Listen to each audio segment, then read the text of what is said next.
कद्दू। कुरान में कद्दू का नाम यकतीन है, लेकिन हदीस में इसको क़रआ और दबा के नाम से पुकारा गया।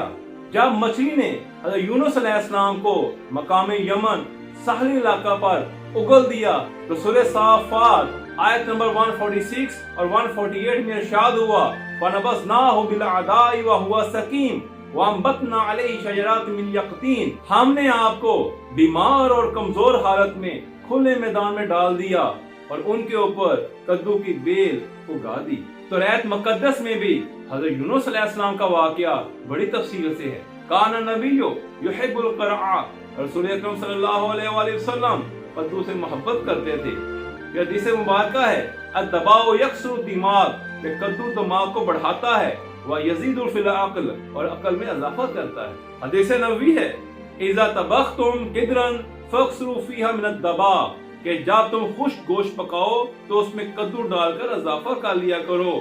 फ़इन्नहा तशद्दु क़ल्बल हज़ीन, क्योंकि यह गमगीन दिल को मजबूत करता है। हदीस नबवी है, मिन अक़लल क़री बिल अदस, जिसने मसूर की दाल के साथ कद्दू पकाकर खाया, रक्का क़ल्बहु, तो उसका दिल मजबूत हुआ, वज़ीदा फ़ी जमाइही, और उसकी कुव्वत मर्दमी में इजाफा हुआ। कद्दू खुद हजम होने के साथ साथ दूसरी ग़िज़ाओं को हजम करने में मददगार होता है। यह सकीन नहीं होता, किसी भी बीमारी का मरीज इसको खा सकता है।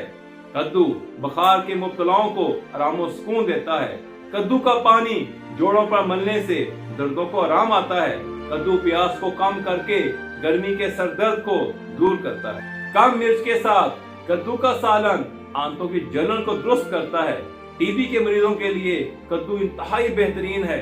बुखार की हालत में खास तौर पे हाथों और पाँव पर कद्दू मलने से बुखार कम हो जाता है। हाई ब्लड प्रेशर और खून की गर्मी में कद्दू खाना बेहतरीन है।